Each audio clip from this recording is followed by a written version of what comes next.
Bonjour, je m'appelle Daniel Arroyo, je suis espagnol, et j'ai 29 ans et je voudrais présenter mon travail au lecteur de RLI. J'ai fait mes études aux Beaux-Arts de Paris, je les ai finies en novembre. Je compte m'installer comme artiste à Taipei. La plupart des toiles qui sont accrochées, elles appartiennent à mon diplôme de Beaux-Arts de 5e année. Donc je les ai fait venir exprès de Paris. Le processus de travail commence par la prise de photos dans l'espace public, des gens anonymes.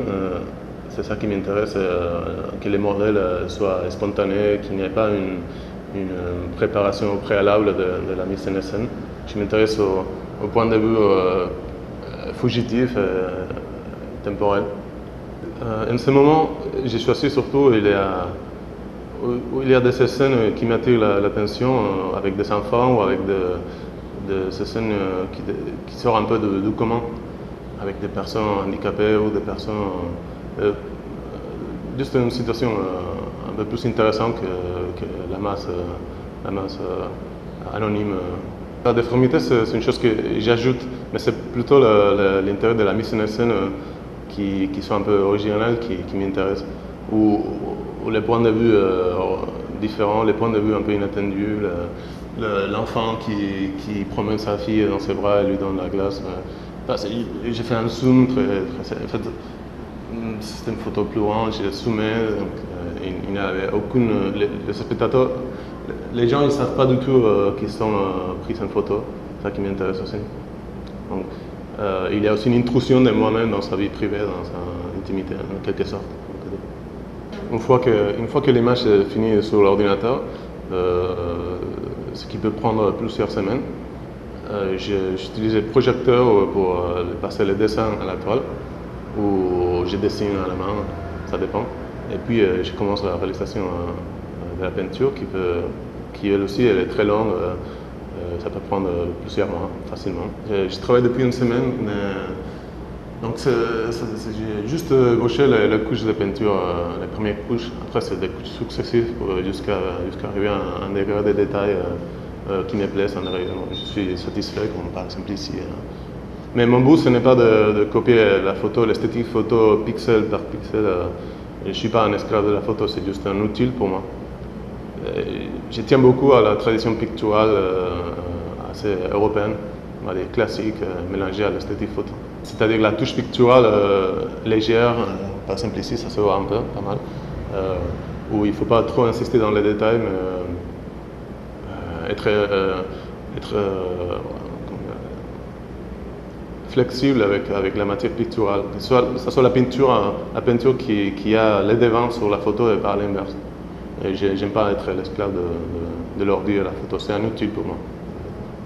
Cette toile, c'est ce qui a débuté mon intérêt pour l'iconographie bouddhiste, on va dire.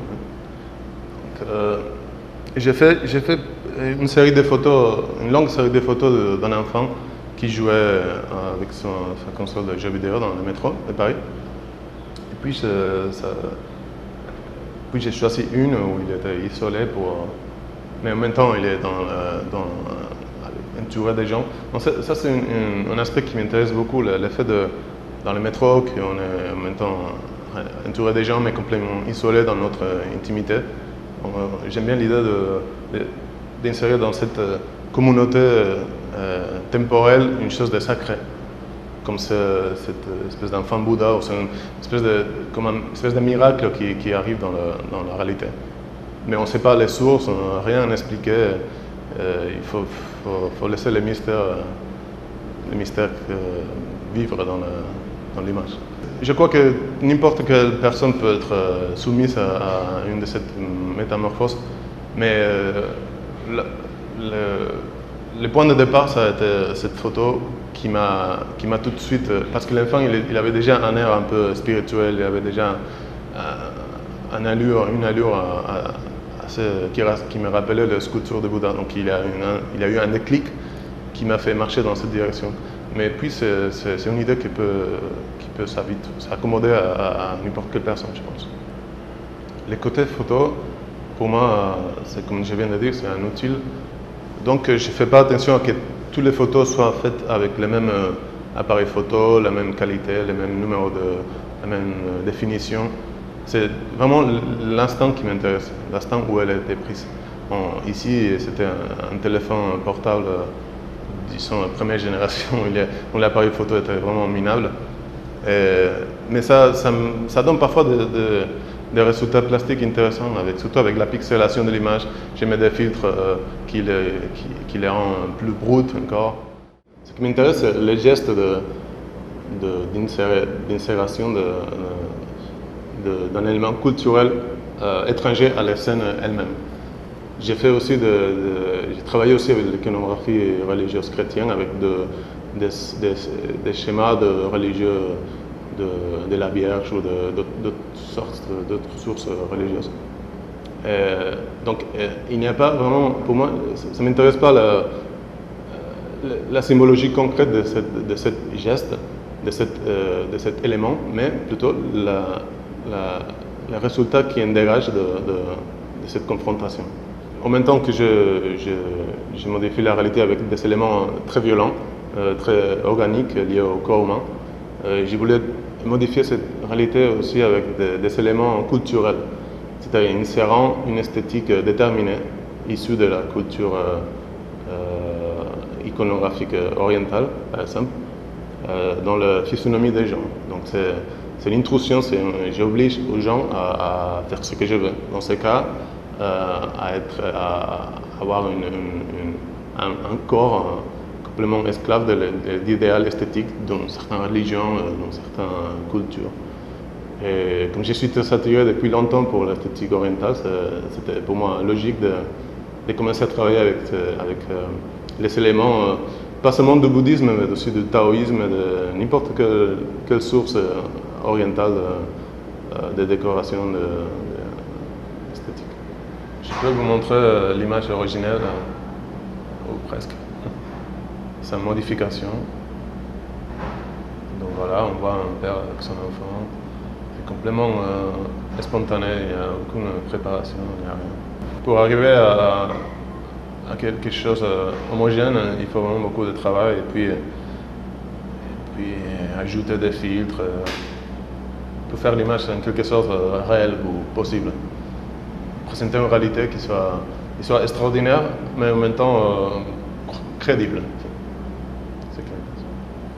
Et bon, alors pour les côtés organiques, j'utilise beaucoup de choses qui vont de partie des peintures abstraites que j'ai fait moi-même, modifiées aussi, et des photos de corps humain, d'opérations, des photos d'accidents, des photos vraiment horribles.